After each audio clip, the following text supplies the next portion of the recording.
Invest meet ಏನಾಯಿತು, ಇದು ನಾವು 6 ತಿಂಗಳಿಂದ ನಾವು ಇದನ್ನು ಆಯೋಜನೆ ಮಾಡಲಿಕ್ಕೆ ಪ್ರಾರಂಭ ಮಾಡಿ ಜಗತ್ತಿನಾದ್ಯಂತ ಎಲ್ಲ ಕಡೆ ನಾವು ಸುತ್ತಿ ನಮ್ಮ ಕರ್ನಾಟಕ ರಾಜ್ಯಕ್ಕೆ ಯಾಕೆ ನೀವು ಹೂಡಿಕೆ ಮಾಡಬೇಕು ಅಂಥೇಳಿ ಮನವರಿಕೆಯನ್ನು ಅಮೇರಿಕಾದಲ್ಲಿ, ಜಪಾನ್ನಲ್ಲಿ, ಕೊರಿಯಾದಲ್ಲಿ, ಯುರೋಪ್ನಲ್ಲಿ ಎಲ್ಲ ಕಡೆ ಇವತ್ತೊಂದು ದಿವಸ ನಾವು ಮಾಡಿಕೊಟ್ಟು ಇಲ್ಲಿನೂ ಕೂಡ ಭಾರತ ದೇಶದಲ್ಲಿ ಡೆಲ್ಲಿ, ಮುಂಬೈ, ಚೆನ್ನೈದಲ್ಲಿನೂ ಕೂಡ ನಾವು ರೋಡ್ ಶೋಸ್ ಮಾಡೋ ಮೂಲಕ ಮತ್ತು ಎಲ್ಲ ಕಡೆಯೂ ಕೂಡ ನಾವು ಇನ್ವೆಸ್ಟರ್ಸನ್ನ ಭೇಟಿಯಾಗಿ ಅವ್ರಿಗೆ ಕರ್ನಾಟಕ ಒಂದು ಇಕೋಸಿಸ್ಟಮ್ ಇದೆ, ಪರಿಸರ ಸ್ನೇಹಿ ಏನು ಇಲ್ಲಿ ಪರಿಸರ ಇದೆ, ಉದ್ಯೋಗವನ್ನು ಹೂಡಲಿಕ್ಕೆ, ಉತ್ತಮ ಬಂಡವಾಳವನ್ನು ಹೂಡಲಿಕ್ಕೆ ಅಂತ ಅನ್ನೋದನ್ನು ಮನವರಿಕೆ ಮಾಡಿಕೊಟ್ಟಿದ್ವಿ.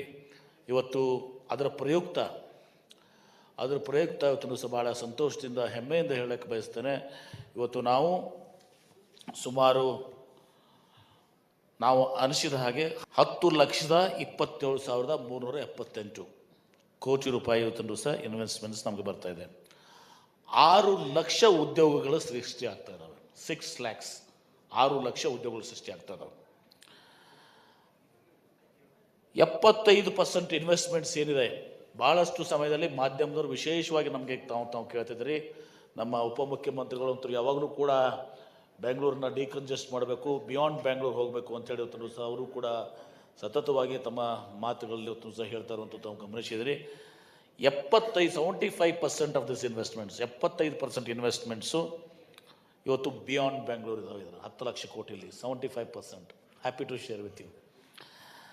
ಅದರಲ್ಲಿ ನಾರ್ತ್ ಕರ್ನಾಟಕಕ್ಕೆ 45% ಇನ್ವೆಸ್ಟ್ಮೆಂಟ್ ಹೋಗ್ತದೆ. 75% ಬಿಯಾಂಡ್ ಬೆಂಗಳೂರು, ನಾರ್ತ್ ಕರ್ನಾಟಕಕ್ಕೆ 45%.